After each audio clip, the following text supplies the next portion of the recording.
It's a huge game changer. It's another step in the 50 years of occupation. This bill will introduce a new violation of property rights takeover from Palestinians. What the bill basically means, it's every time that settlements are established on private Palestinian land, then it can be transformed into, it can be taken over from the Palestinians to the settlers.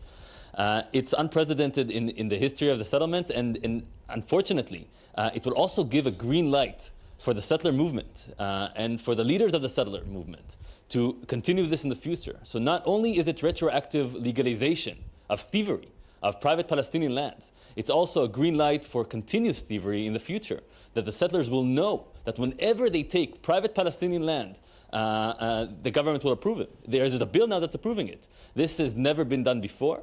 At least until this bill is introduced, the government of Israel official policy was that you're not allowed to steal private Palestinian land.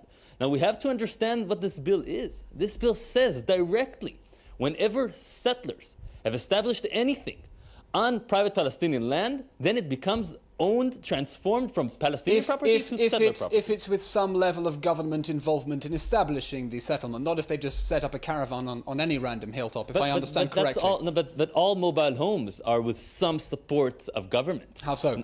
Yeah. How so? All outposts are. How so? They claim that there's a difference because it involves outposts established with some level of government involvement. Look, the government for the settlement enterprise would not have succeeded without government involvement. It's always led by settler initiative, but supported by the government. So as far as you understand, then this clause that says any outpost established with some sort of government involvement is irrelevant because it applies to all outposts equally. Indeed. Look, even if we look at the outpost of Amona, which is illegal. It's built on private Palestinian land. It was established in 1997. And immediately as it was established, it received by the military. The military gave them demolition orders immediately. But they still managed to get some sort of budget for establishing a road. So is it government supported? In a way. But is it also illegal by the same government that also supported? Indeed. So the settlers of Amona are not naive. They knew that they were building in illegal structures on private Palestinian land. But Lior, indeed, they also managed to get some financial support from the government. Lior, I want to ask you briefly about the High Court. Kulanu, of course, objected to this bill because they said that the Amona clause specifically hurts the High Court. With the Amona clause gone, they're going to lift their veto. Does the compromise in its present form protect the authority of the High Court? I think it doesn't. I think, look, thank goodness that they took this from the bill out. They took this out of the bill.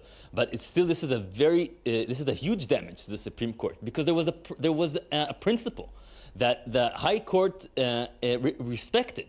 And the government respected it due to the High Court, which said that you cannot take private Palestinian land in order to establish civilian homes. Lior, on this specifically, I want to return to your earlier point where you said that the regulation bill legalizes theft.